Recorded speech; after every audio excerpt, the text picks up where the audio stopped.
6 साल की एक छोटी सी बच्ची की हत्या अपने ही घर में हो जाती है।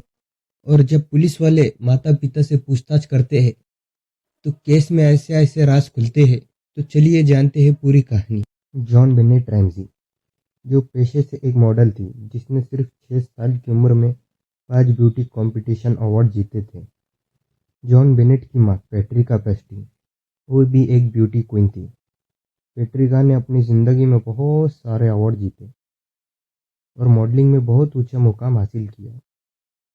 जॉन बेनेट के जो पिता जॉन रैमजी, वो एक एक्सिस ग्राफिक्स कंपनी में काम करते थे और इनका एक बेटा भी था, बर्के रैमजी। तो घर में कुल 4 लोग रहा करते थे, माता पिता बेटा बेटी।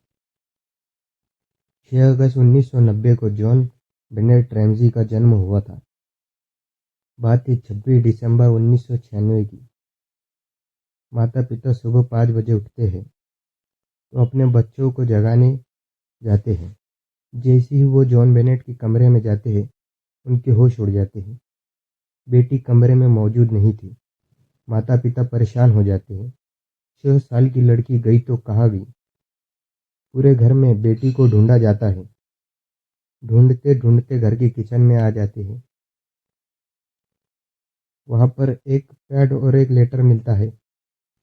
लेटर जो था वो 2.5 पन्नों का था। लेटर में लिखा था, आपकी बेटी हमारे कब्जे में है। उसे बचाने के लिए आपको हमें फिरौती देनी होगी।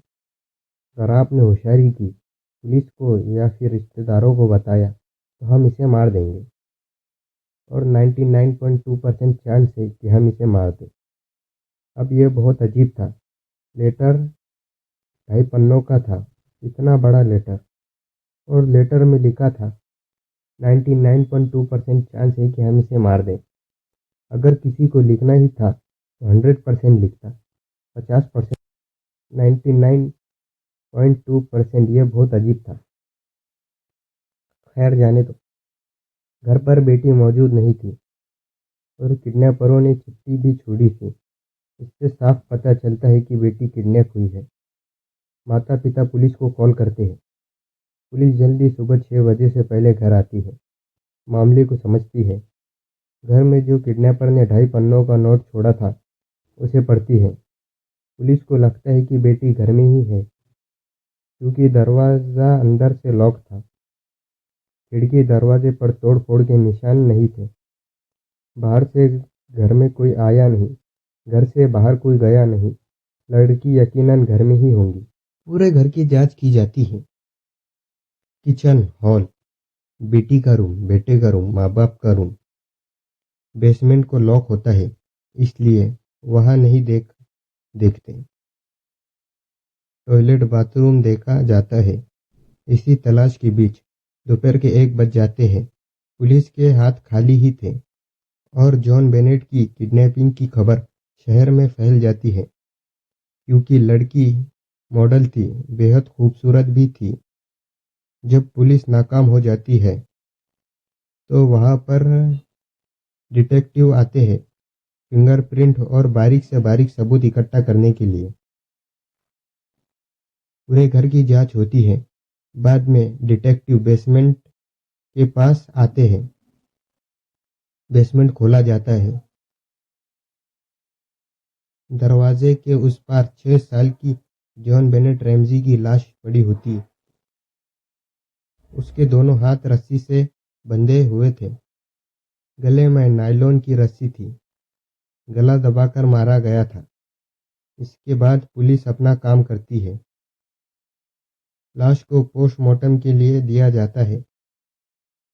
पोस्टमार्टम रिपोर्ट आती है। सर पर किसी भारी चीज से मारा गया था।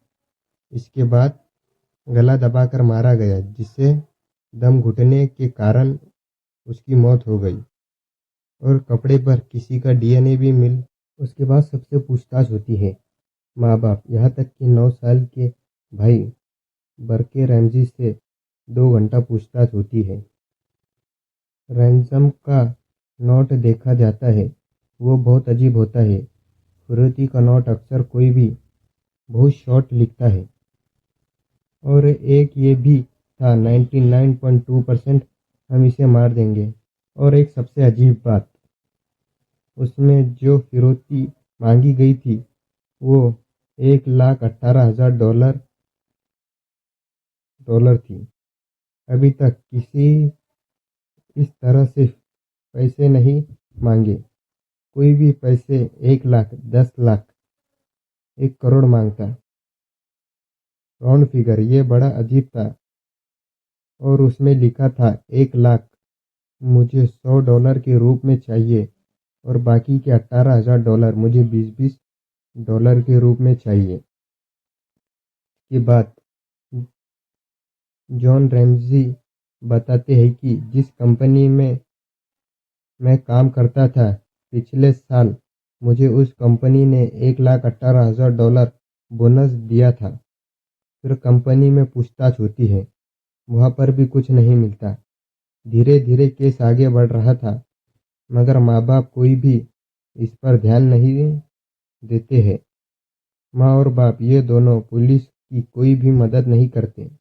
इससे पूरा शक माँ और बाप पे होता है। ज्योति की चिट्ठी एक्सपर्ट के पास दी जाती है हैंड राइटिंग मैच करने को। सबके नमूने ये लेते हैं, किसी की भी राइटिंग मैच नहीं होती।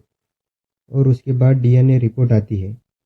1996 में उस समय टेक्नोलॉजी इतनी एडवांस नहीं होती जितनी कि आज है। फिर भी पुलिस डीएनए लेती है और बाप बेटे के सैंपल लेते हैं। कुछ दिनों बाद रिपोर्ट आती है, इनका डीएनए उस डीएनए से मैच नहीं होता। पुलिस का शक इन पर से हट जाता है। उस समय अमेरिका में डाटाबेस शुरू हो गया था। एफबीआई के उस डेटा में 16 लाख डीएनए होते हैं। सबके डीएनए मैच कराए गए, मगर किसी से भी डीएनए मैच नहीं हुआ।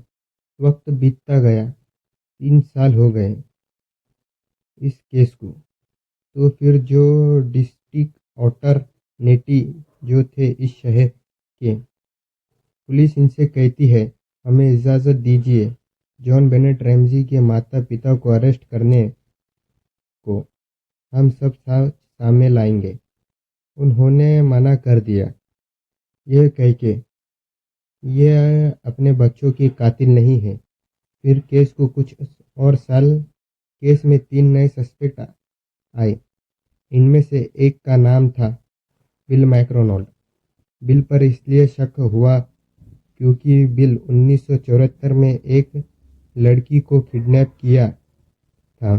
फिर जॉन बेनेट रैमजी का मर्डर होने से 2 दिन पहले ये उनके घर आया था। और एक बात ये भी थी कि बिल की वाइफ एक किताब भी लिखती थी जिसमें लिखा था कि कैसे एक छोटी बच्ची पर जुल्म होता है और उसका मर्डर हो जाता है। उसकी लाश को कैसे बेसमेंट में छुपा दिया जाता है।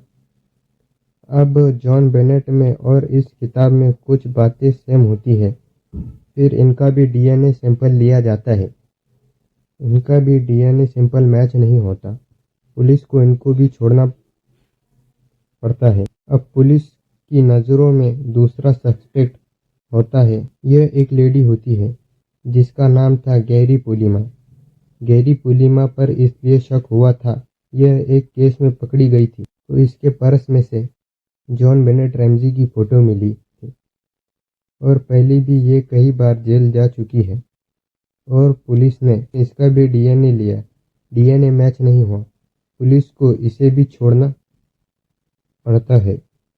इसके बाद तीसरा सस्पेक्ट सामने आता है, जो जॉन बेनेट रैमजी का जब कत्ल हुआ था 1996 में, जब ये आदमी जॉन मार्कर एक जर्नलिस्ट को मेल करके बताता है कि मैंने एक बच्ची का मर्डर कर दिया है जिसका नाम जॉन बेनेट है। मैंने इसके सर पर टॉर्च से मारकर उसको मार दिया। ये मेल जर्नलिस्ट किसी को नहीं बताता। बाद में ये मेल लीक हो जाता है। जब तक पुलिस इसको पकड़े तब तक ये देश छोड़कर भाग गया। 16 अगस्त 2018 को ये थाईलैंड में गिरफ्तार हुआ। इसको पुलिस अमेरिका लेकर आई। इससे पूछा गया जॉन बेनेट के बारे में। इसने बताया, हाँ मैंने ही किया, मगर मैं अकेला नहीं था, मेरे साथ एक और था। फिर इसका भी डीएनए लिया जाता है, डीएनए मैच नहीं होता। पुलिस को इसे भी छोड़ना पड़ता है। पुलिस कहती है पब्लिसिटी के लिए ये सब कर रहा है। फिर जो डीएनए था उसे फिर से जांच के लिए भेजा जाता है। 2018 में इसी दौरान ये केस को 22 साल हो जाते हैं। डीएनए की रिपोर्ट आती है।